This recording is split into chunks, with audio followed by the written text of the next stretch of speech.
কোটা সংস্কার আন্দোলনকে ঘিরে গত বৃহস্পতিবার থেকে উত্তপ্ত পরিস্থিতির কারণে ইন্টারনেট সংযোগ বন্ধ হয়ে যায়। সেদিন রাত থেকে ব্লড ব্যান্ড ইন্টারনেট সংযোগও বন্ধ হয়ে যায়।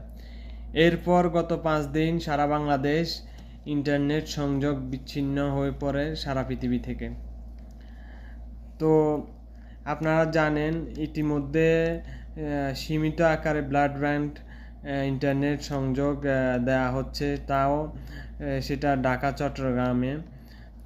মঙ্গলবার আইসিটি প্রতিমন্ত্রী জুনায়েদ আহমেদ পলক জানিয়েছেন ইন্টারনেট চালু হলেও ফেসবুক এবং ইউটিউব ব্যবহার করা যাবে না। গত বৃহস্পতিবার উত্তপ্ত পরিস্থিতি সারা দেশে ইন্টারনেট সেবা বন্ধ করে দেওয়া হয়।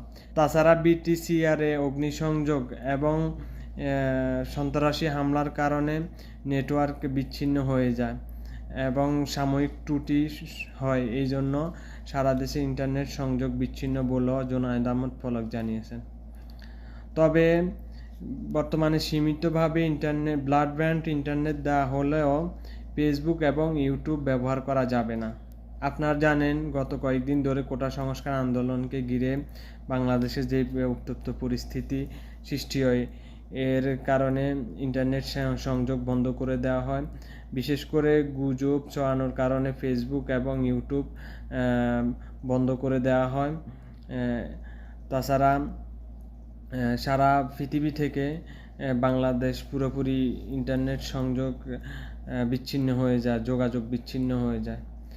তো বিশেষ করে এতে বিপাকে পড়েছে প্রবাসীরা তাদের পরিবার পরিজনের সাথে কথা বলতে পারে না। বিশেষ করে যারা মিডল ইস্টে আছে তারা ফেসবুক, ইমো, বিশেষ করে ইমোতে কথা বলে থাকেন। তো মঙ্গলবার রাত থেকে যদিও ইমোতে কথা বলা সীমিত আকারে ব্লড ব্যান্ড ইন্টারনেট সংযোগ প্রদান করেছে, তা সীমিত আকারে, তো কিছুটা হলেও স্বস্তিতে ফিরেছে প্রবাসীরা এবং প্রবাসীদের পরিবার পরিজনরা। তো আশা করি এটা বুধবার থেকে অনেকটা সচল হবে বলে জানিয়েছেন জুনায়েদ আহমেদ পলক, আইসিটি প্রতিমন্ত্রী। তিনি মঙ্গলবার এক সংবাদ সম্মেলনে এইসব তথ্য জানিয়েছেন। তারপরও তিনি বলেছেন গত কয়েকদিনে সন্ত্রাসী হামলা এবং অগ্নিসংযোগের কারণে তাদের ইন্টারনেট সংযোগ স্বাভাবিক করতে ব্যাঘাত ঘটতেছে, তাদের ইন্টারনেট সংযোগে অনেক ক্ষতিগ্রস্ত হয়েছে।